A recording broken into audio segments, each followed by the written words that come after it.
There's been this narrative that Gen Zs are difficult to work with, and so I want to know truly, is it a personal opinion or experience, or is it a collective experience? So I'm going to start with Jamie. When you hear the statement, Gen Z employees are difficult to manage, what is your initial reaction? Do you want to clench your fists and fight, or do you nod your head in agreement? How many Gen Zs are here? Hey, Gen Z, make some noise. Thank you. I'm one of you. So, I love Gen Zs a whole lot. So that statement to me sometimes sounds very fallacious, and also I just feel like it's because of the nature and character of Nigeria or the African workforce. We have not come to terms where we don't really agree with the fact that some opinions will be contested. Some people will not just take everything you say to them, book, line, and sinker, and go and do it. They will ask questions. Now, most of these Gen Z people, and that's why I love them so much, they've seen their parents work for federal government, state government, whatever company, and when they are done retiring, guess what they get? A bag of rice, microwave, iron, pressing iron. What else again? All those very funny things. So now these guys are saying, I don't care about whatever retirement we want to do. Whatever is mine, give me now. And that's what is upsetting a lot of owners of companies. Like I said, the nature and character of the Nigerian state. We are not used to getting people questioning policies and things that will make the workplace go a certain way. And by the time you now see people who start to question them, the first thing you say is, oh, this person is petty, this person is rude, this person. If you check very well, if you actually keep aside your pride, keep aside your title, you'll see that this Gen Z is actually telling you the truth. But also, sometimes I also work with them. There are times where they do these things in excess, right? So I'm not supporting them 100%, but I promise you, a lot of the times that they are making these demands, if you check very well, they are very, very, very good demands that will help every other person at the end of the day. Now, let me tell you that this is the last thing I'm going to say. Most times, millennials and the people older than millennials, we are more concerned, boomers, we're more concerned about job security, right? But you see, the entrance of Gen Z and also the fact that the world of work changed from 2020, people don't really care anymore, right? They will say, you know what, instead of me to be suffering and all in the name of job security, I would rather ask for what I think is supposed to be mine and then move along with it. And a lot of people are not used to that. And I would not have a problem with them calling it rude, but I promise you, if you check very well, these guys, most of the times, are right.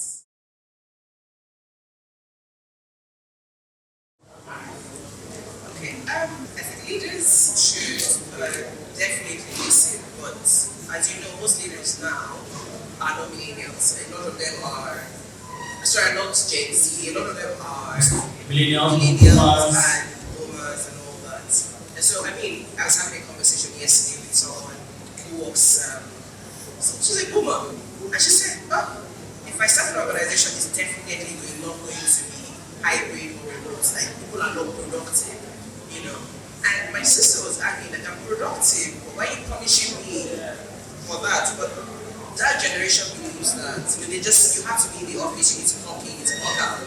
And so if you have that kind of person as a leader, and you're telling the person in fact that with the right structure, understanding that people these days or the youth these days do not need that four-corner traps that you do agree, like working in a place that is just like white walls limits your creativity.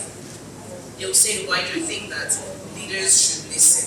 And just because you're listening isn't the same as you're approving, So the thing that's coming to my mind is this trend that you listen, we don't judge, but more like we listen, we're not approving, but you just I hear you. Yes, I hear you. I mean, the way we say that a lot, I hear you lot, I hear you lot.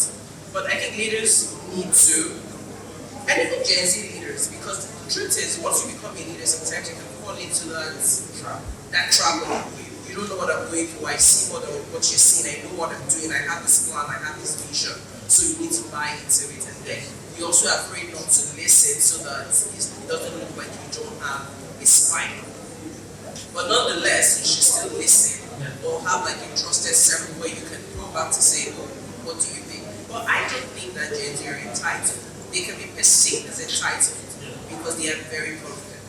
And it's because of the age that we're in, very fast paced. Everybody is a global village right now. Like the women who walk inside, or just a community that you know. So right now we're seeing people are walking in Europe when they get to people are doing my day in life.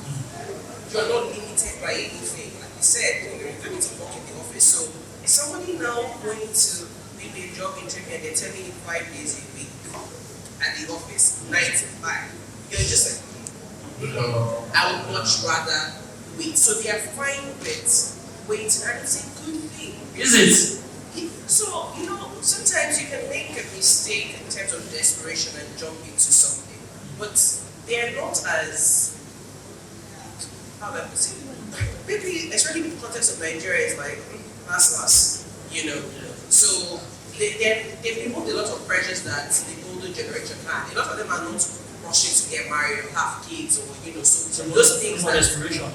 Yeah, so it's just there. So they'll take their time, then again, there's the remote work, there's the economy. So they're able to fend for themselves by looking for what they want. And that, in a way, pisses off the older generation because it comes off like they are not serious. But then I guess the seriousness changes with every generation, and it's for the generations to understand each other.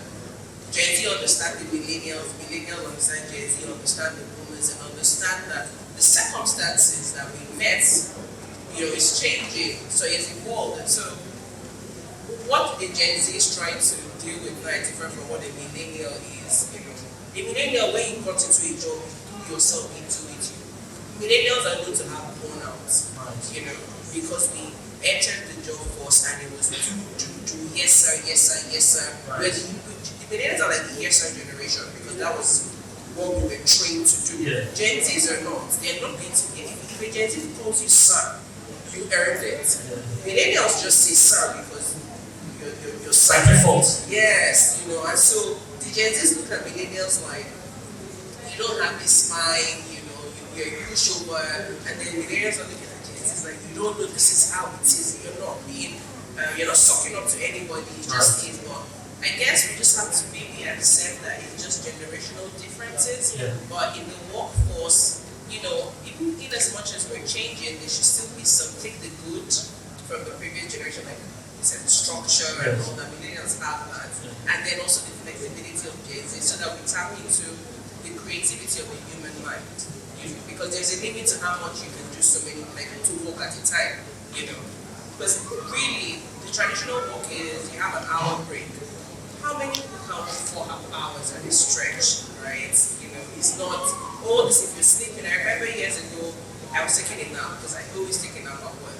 And then the senior colleague came out of the corner and I said, I'm napping. And he's like, why? I'm like, because I can't do anything otherwise. I can't go productive, so I need my nap. And after a while, they just knew that waking up is not going to do anything.